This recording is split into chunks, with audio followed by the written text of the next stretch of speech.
નમસ્કાર દોસ્તો, સ્વાગત છે આપ સર્વનું તમારી પોતાની YouTube channel ocean coaching classes પર।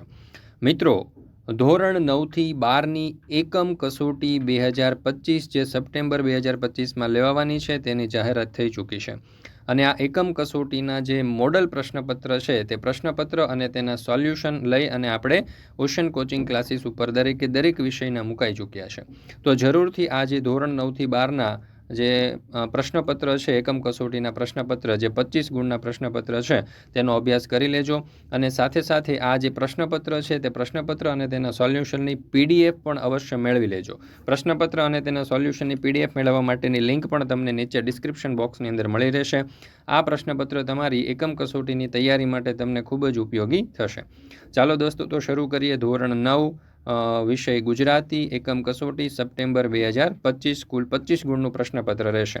મિત્રો, અહીંયા આ જે પ્રશ્નપત્ર છે એ દરેક શિક્ષક મિત્રો જે છે પોતાની શાળાના નામ સાથે મેળવી શકશે। કુલ 25 ગુણનું પ્રશ્નપત્ર છે। રેડી ટુ પ્રિન્ટ ફોર્મની અંદર તમે મેળવી શકશો, જેથી કરીને પ્રશ્નપત્ર કાઢવાની તમારે કોઈ પણ માથાકૂટ રહેશે ને, અહીંયાથી સીધું તમે મેળવી શકશો। તો અવશ્ય આ જે પ્રશ્નપત્ર છે તે મેળવી લેવા અને સાથે સાથે તેના જવાબો પણ તમને ઉપલબ્ધ કરાવવામાં આવશે। તો જોઈએ પ્રશ્ન નંબર 1 નીચેના જોડકા યોગ્ય રીતે જોડીને ફરીથી લખો જેના કુલ 3 માર્ક છે। પેલું કામ કરે એ જીતે, તો એને જોડીશું આપણે વિકલ્પ ક નાથાલાલ દવે સાથે। બીજું છાલ છોતરા અને ગોટલાને જોડીશું આપણે વિકલ્પ અ બકુલ ત્રિપાઠી સાથે। પુત્રવધુનું સ્વાગતને જોડીશું વિકલ્પ બ મકરંદ દવે સાથે। ત્યાર પછી છે પ્રશ્ન નંબર 1 નીચે આપેલા વિકલ્પોમાંથી યોગ્ય વિકલ્પ પસંદ કરી ખાલી જગ્યા પૂરો કોઈ પણ 2 જેના કુલ 2 માર્ક છે। પેલું સાંજ સમયે શામળીઓ વહાલો ખાલી જગ્યાથી આવે, તો જવાબ આવશે વૃંદાવન।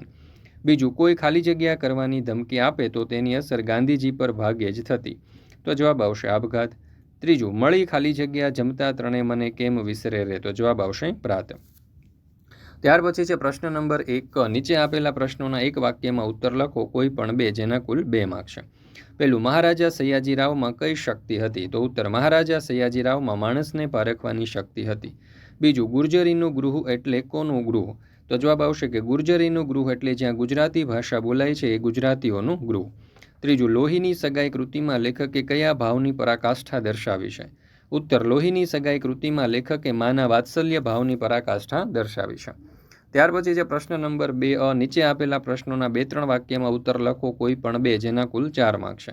પેલું વિનોબાના મતે આપણે કઈ બાબતમાં સાવધ રહેવાની જરૂર છે, તો વિનોબાના મતે આપણે વિકૃતિને પણ સંસ્કૃતિ માની લેવાની ભૂલ કરી બેસીએ છીએ, આ બાબતમાં સાવધ રહેવાની જરૂર છે। પશ્ચિમના લોકો વિજ્ઞાનમાં ઘણા આગળ વધ્યા છે, એમની પાસેથી લેવાલાયક ઘણું છે, એ લેવું પણ એમનામાં વિકૃતિનો ઘણો અંશ પડ્યો છે, તેને સંસ્કૃતિ માની લેવાની ભૂલ ન કરવી, એમની વિકૃતિ અપનાવવાની નથી, એમની જેટલી સંસ્કૃતિ છે તે જ અપનાવવાની છે। બીજું સમુદ્ર ભણી જતી વખતે મરજીવિયાનો ઉત્સાહ તમારા શબ્દમાં વર્ણવો, તો જુઓ સમુદ્ર ભણી જવા માટે મરજીવિયાએ કમર કસી, તેઓ દ્રઢ નિશ્ચયી હતા, આથી એમણે ઉત્સાહથી ડગલા ભરતા સમુદ્ર તરફ પ્રયાણ કર્યું। એ વખતે એમની આંખોમાં તેજ હતું અને અંગે અંગમાં અથાગ બળ હતું।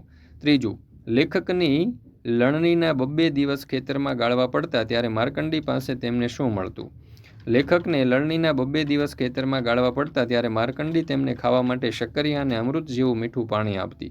એટલું જ નહીં, માર્કંડી રાત્રે ટાઢમાં ધ્રુજે છે કે નહીં એ જોવા તેઓ માર્કંડી પાસે જાય ત્યારે તે પોતાના અરીસામાં લેખકને મૃગ નક્ષત્ર બતાવતી।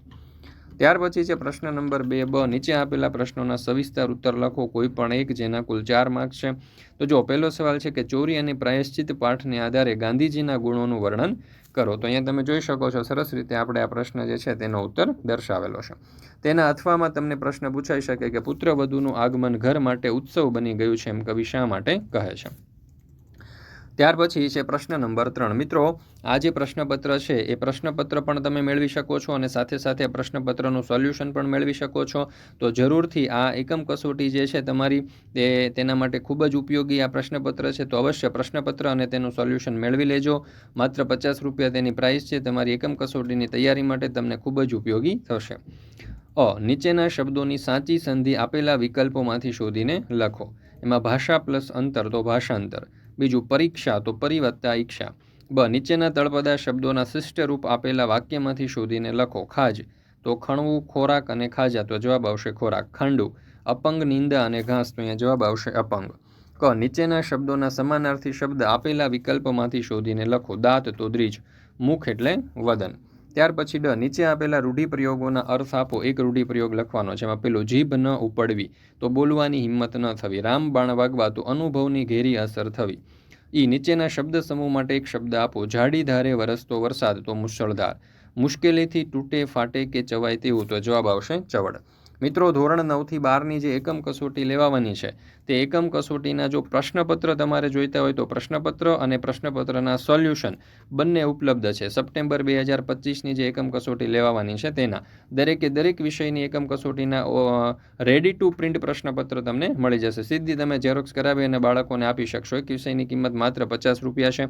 એટલે કે એકમ કસોટીના મોડલ પેપર જે 25 ગુણના છે એ પણ મળી જવાના છે. અને સાથે સાથે જો તમારે એકમ કસોટીની તૈયારી માટે ગયા વર્ષની ઓરિજિનલ એકમ કસોટીના સોલ્યુશનની PDF સોલ્યુશન સાથે જોઈતી હોય તો એ પણ મળી જવાની છે. તો વોટ્સઅપ પર PDF મેળવવા માટે અત્યારે જ સંપર્ક કરો 70 46 22 22 54 નંબર ઉપર. એકમ કસોટીની તૈયારી માટે ખૂબ જ ઉપયોગી થશે. સાથે સાથે પ્રથમ પરીક્ષા માટે પણ તમને ખૂબ જ ઉપયોગી થશે.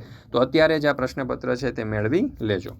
ત્યાર પછી છે પ્રશ્ન નંબર 4. નીચે આપેલા મુદ્દાઓને આધારે આશરે 250 શબ્દમાં નિબંધ લખો જેના કુલ 5 માર્ક છે.